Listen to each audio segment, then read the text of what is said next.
Do programa Diálogo Cósmico, namastê pessoal, pessoal da TV São Tomé das Letras, pessoal que me escuta pela YouTube, ou pessoal que me ouve pelo Facebook, que me procura pelo Facebook. Eu tô aqui sempre para tentar trazer alguma coisa de diferente para vocês, né? E sempre trazendo os meus highlights, né? Os casos de ufologia mais interessantes que me aparecem, né? Porque existe dentro da ufologia tem uma certa rotina quando se refere aos Greys e tal, a gente já sabe mais ou menos como eles agem, mas tem coisas que saem da casinha, né? Que fogem assim da normalidade. E entre elas, né, eu recebo muitas histórias que eu falo assim, nossa, que história, se eu não tivesse acostumado, eu não acreditaria, mas eu tô acostumado e eu sei que em ufologia tudo pode, tudo acontece. Teve um rapaz, eu vou chamar ele de Zeca, ele não chama Zeca, vou dizer que ele nasceu, que ele vive no Paraná, ele não mora no Paraná, entendeu? Totalmente furado, porque ele tinha uma vergonha muito grande de contar a história dele. Ele ficou assim meio que enrolando para contar a história dele, falando assim, ai, sabe, vai ser difícil falar, vai ser difícil contar meu caso. Eu falei, por quê? Né? O que é? Sexo? Não é sexo, é ET, sei lá, luminoso? Não, o que é? É reptiliano? Não. Quer dizer, não era nada daquelas coisas que a gente estava habituado. Aí eu perguntei assim, mas o que pode ser de tão especial e tão bizarro, né?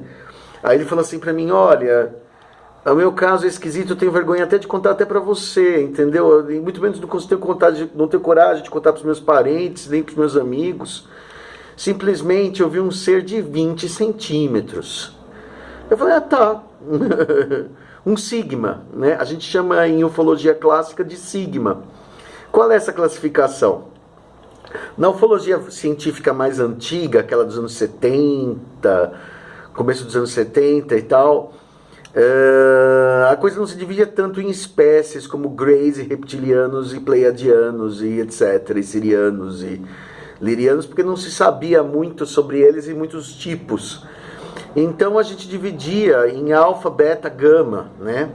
Onde alfa seriam os baixinhos, portanto os Greys, baixinhos cabeçudos, ou seja, os Greys. Beta seriam os seres de estatura mediana, próximo do humano, com aparência mais ou menos próxima do humano. Gama seria os seres altos, excessivamente altos, com aparência humana ou não, né? E os delta seriam seres de aparência animalesca, peludos, cara de chupa-cabra, coisas assim esquisitas. E você tinha os ômegas, que eram os seres luminosos, os seres de energia pura, como eu vi lá a Shem, lá em São Pedro, né? Foi a única vez que eu vi uma entidade em consciência de olho aberto, bem acordado, foi um ômega, que é só uma luminosidade, só uma mancha de luz, né? Também vi um no quarto aquela vez, aquele ser fogo, né? Ou seja, ser manifesto em forma de energia pura. E existe uma categoria bem rara, mas não por isso deixa de existir, que são os sigmas, que são seres com um tamanho inferior a 30, 40 centímetros, 50 centímetros. Quer dizer, para lá de anão, quer dizer, não chega, o Grey ele tem 1 metro, o Grey baixinho, uma coisa diferente, né? Agora, o Sigma ele é um ser miniaturizado, né? É como aquele esqueletinho que foi encontrado lá, que o Project Disclosure estava investigando. E aí ele falou assim para mim, ai meu Deus, mas eu vi um ser de 20 centímetros. E eu falei assim, como que era esse ser? Né? Tinha olhos grandes, cabeção, magrelinho. Eu falei assim, não, você viu um mini Grey, né? Tipo um mini Grey. Então eu falei assim, bom, então isso é muito comum, porque eu conheço 2 outros casos de mini Grey. Um foi visto em São Pedro, por um rapaz que viu um disquinho sair de trás de uma televisão, e esse disquinho tinha um mini Grey lá dentro, passeando. Aí você pode dizer assim, bom, é um holograma projetado em miniatura de um Grey, ou é um Grey miniaturizado desenvolvido pelos próprios Greys. E o que eu particularmente sustento mais essa ideia, que o mini Grey é um Grey mesmo, porque eles têm uma genética tão avançada que eles podem fazer uma versão bonsai deles mesmos, né? Para investigação de terreno, para sondagens, Porque esses mini Grey sempre são vistos dentro de quartos, e principalmente quartos de criança. Porque talvez tenha essa ideia de que possa passar a ideia de um brinquedo, né? Esse menino tinha 8 anos de idade quando viu esse mini Grey voando num disquinho, e ele deu um grito, e a mãe falou assim, não, é um besouro que você viu, né? Falou, uma sombra de um besouro, né? Entendeu? Fez aquele downplay, né, normal de mãe. Fala assim, não foi nada, né? Foi um sonho, você sonhou. E o outro caso que eu conheci foi no Rio de Janeiro, também o menino estava com o Rio de Janeiro é aquele calor abrasador, né? Ipanema, qualquer coisa desse tipo. O menino estava com a janela aberta numa noite de calor e ele vem entrar pela janela um mini disco.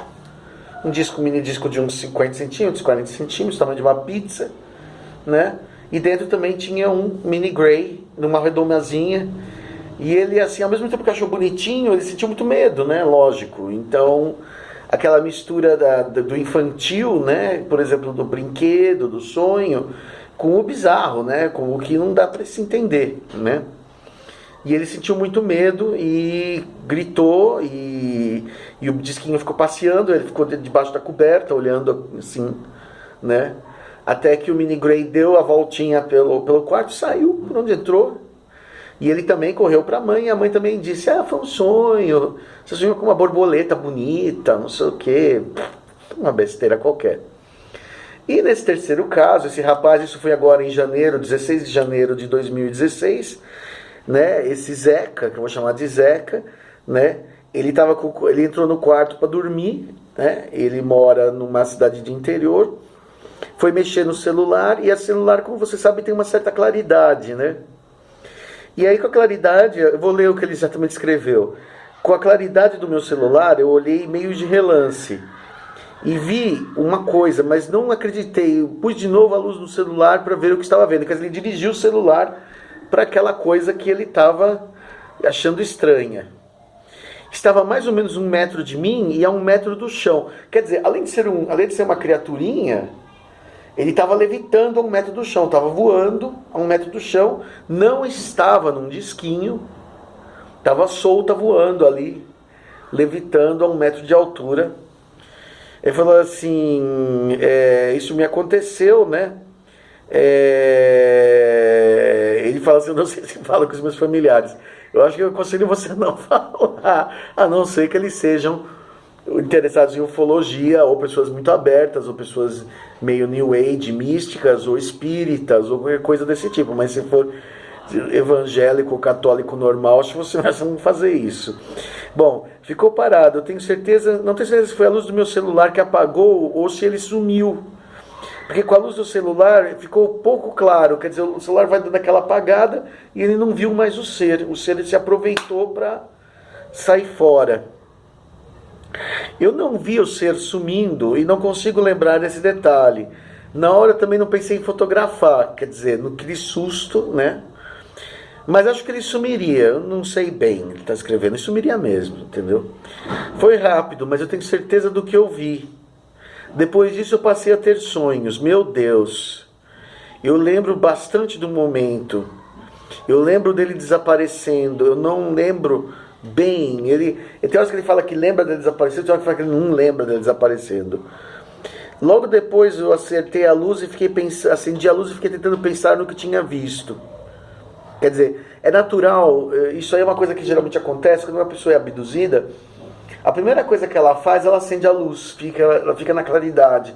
Ela se sente protegida, como se, por exemplo, se aquilo fosse uma manifestação fantasmagórica, ela parasse de ver. Então, é normal o indivíduo que foi abduzido ou que viu um ET acender a luz na hora que acontece o negócio, ficar ali 1 hora, 2 olhando para o claro, sem fazer nada, não vai conseguir dormir de novo, geralmente. Na mesma noite não vai conseguir dormir direito, vai ficar ali meio que alerta, né? A descarga de adrenalina é muito grande. E aí ele fala, eu não tive tempo perdido, quer dizer, porque eu levantei a possibilidade, que ele falou assim, se ele começou a ter sonhos de abdução depois de ter visto esse bichinho, esse greyzinho, esse ser, né? Esse bichinho não, esse ser, eu falei assim, olha, eu acho que você foi abduzido, né? Porque Não pense nos menores frascos estão os melhores perfumes. Não pense que porque ele era pequeno que ele não tinha poder de te abduzir. Né? Ele poderia estar lá para te paralisar, para te abduzir, tanto quanto um Grey grandão, normal. De tamanho normal. Né? Ele, ai meu Deus, falou assim, não subestime porque ele era pequenininho, que ele era bobo ou era frágil. Né? Talvez eles tenham sido até criados pelas indústrias Greys, de vida, de fabricação genética, para dar essa impressão para as crianças e de alguma forma fazer o medo sumir, né? Mas infelizmente o ser humano é sempre o que leva a pior. Então ele começou a sonhar. Lembro que tinham 2 pessoas conversando vindo naves. Logo em seguida apareceu uma nave no céu. E depois mais naves e uma correria de gente correndo e se escondendo. Na verdade isso são metáforas de você mesmo, né? Você sonha que você está vendo as pessoas correndo e se escondendo, é porque você naquela hora gostaria de correr e se esconder e não teve como, eles paralisaram. Então é normal a pessoa ter esse sonho de falar assim, vi pessoas em pânico correndo. Na verdade ela está vendo um reflexo dela mesma, né? Tentando fugir e paralisada não conseguiu. Então aquele sonho é um sonho meio reflexo dela querendo fugir da abdução e não vai conseguir. Né? Me lembro que estava numa árvore na rua com mais 2 pessoas e fiquei sozinho. Talvez fosse uma abdução múltipla, porque eu conheço muitas abduções, especialmente envolvendo crianças, onde as crianças se conhecem na borda da nave. Elas chegam até a saber o nome uma da outra, interagir uma com a outra, e elas só se encontram naquele suposto playground que é o interior da nave. Então, de repente, elas descobrem que a criança vizinha, a criança de uma quadra para baixo, 2 quadras para baixo, o menino, a menina, existe mesmo. E é um amiguinho a bordo da nave, só. Que você não conhece na vida real. Ou melhor, na vida terrestre. Né? Logo em seguida, estava conversando com alguns amigos que estavam no sonho também. Quer dizer, são pessoas que também devem estar sendo levadas. Depois eu me lembro que saí andando, já estava sozinho andando pelas ruas da minha cidade. Né? Isso aí tudo pode ser memórias, resquícios de abdução de fato. Né? Eu não duvido nada que esse rapaz esteja sendo abduzido, e a primeira noite foi aquela. Ele falou assim, não teve perda de tempo. Mas isso é muito difícil de dizer de madrugada, porque se, por exemplo, ele acendeu a luz e parece que correu 1 minuto, né? Mas eles têm o poder de desacelerar o tempo. Eu já vi várias vezes a coisa de as pessoas falarem assim, olha, parece que passaram 15 segundos, 1 minuto, mas eu senti como se tivesse passado 1 hora a bordo da nave. Porque o tempo a bordo da nave, eles têm a capacidade de distorcer e especialmente desacelerar o espaço-tempo. Principalmente fora da nave. Parecer que passou muito pouco tempo e dentro da nave passou-se muito tempo. Né? Aí é aquela coisa einsteiniana que eu não entendo muito bem, né? Fala assim, lembro que isso começou depois de ter visto, quer dizer, assim, não querendo assustar o rapaz, mas ele foi abduzido, né? Depois outro sonho curto, lembro de uma imagem de reptiliano grande e acordei com uma ferida na boca, uma bolha de pus, quer dizer, alguma espécie de injeção ou medicação, também tem reptiliano na parada, né? Os traços estavam normais, não estava machucado. Poderia ser um sonho também. Quer dizer, ele só sente como real a ter visto o Greyzinho, né? Depois ele conta também outros sonhos que ele passa a ter, né? Estava com uma dor de barriga embaixo do meio, como se fossem pontadas, foi piorando. Cheguei a bambear as pernas. Fui ao médico. Tentei descobrir o que era. Fui avaliando minha vida sobre os meus pensamentos negativos e o amor, minha sensação de que o universo tudo era positivo e negativo. Foi quando eu tive um momento de gratidão profundo pela terra e pela vida. Nesse instante a dor desapareceu aos poucos. Quando cheguei na viagem do médico, fiz um ultrassom, não deu nada. Pouco tempo atrás tive outro sonho estranho. Acordei com uma palavra na cabeça. Patologia, que eu nunca tinha falado essa palavra. Fiquei o dia inteiro com isso na cabeça, até encontrar no Google. Pois patologia é estudo das doenças. Fez muito sentido para mim, né? Quer dizer, são aquelas coisas assim que o ET manda palavras, né? Outro dia uma amiga minha ficou assim, sorumbático, né?